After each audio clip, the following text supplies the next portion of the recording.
to fifth gear. Now, with the global recession and everything, a £70,000 super saloon won't be for everyone. So here's Johnny with something a little more affordable.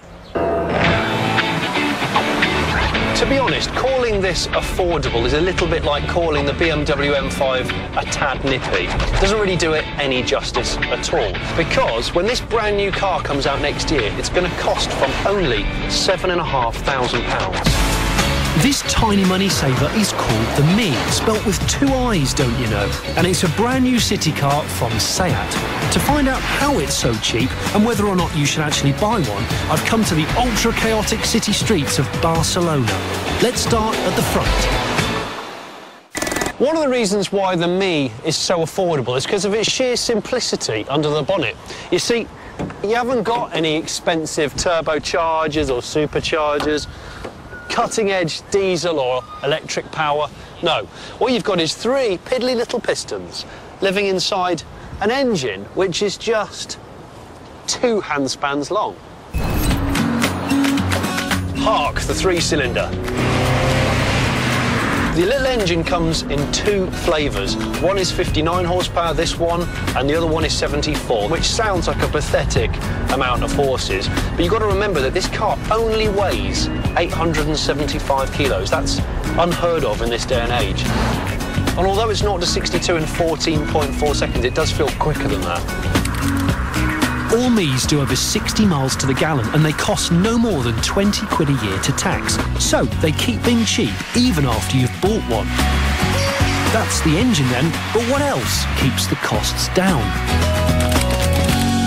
Well, the whole car has been designed much like a piece of IKEA furniture. And by that, I don't mean you have to assemble it yourself with one of those IKEA Allen keys. What I mean is the entire design philosophy has been to keep the car as simple but effective as possible.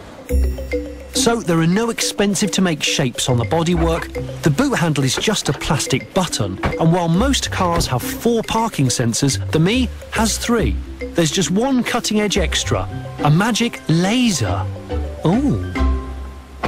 I jest ye not, there is a laser in this car. It's just up there, next to the rear view mirror. And what it does is it looks down the road and it detects the speed of the car in front of you. And below 90 miles an hour, if it thinks there's going to be a crunch, an imminent crash, it will apply the anchors for you. It doesn't look much, but having such a high-tech feature on such a cut-price car is incredible. But does it actually work? Well, imagine the Me's inflatable friend here is a real stationary car. Here I am, I'm a typical city driver. I'm hassled, I'm stressed. I'm going to text my wife on the phone to tell her I'm coming home. And I'm just going to be quite bad at driving. I'm going to be so distracted that I don't even brake when I approach the stationary car.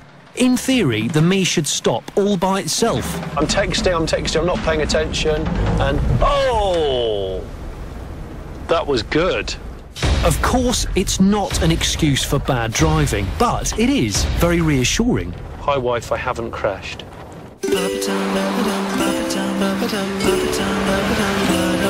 Now, there's one last way in which Seat have made this car so cheap, and that's because it shares its bits with other cars. The VW Up and the Skoda Citigo are identical underneath. Seat, Skoda and VW are all part of the same company, and they keep costs down by sharing bits. All 3 cars go on sale next year, with just a few £100 between them. What I really dig about the Me is the fact that the driving experience is pleasantly fingertip light. They've just executed it very well. It's a simple recipe. It's kind of like Jamie Oliver making scrambled eggs. It is just scrambled eggs on toast, but Jamie Oliver's made it, so it's a bit nicer. So, the Seat Me, it's cheap because it's simple, and that's also why it's so good.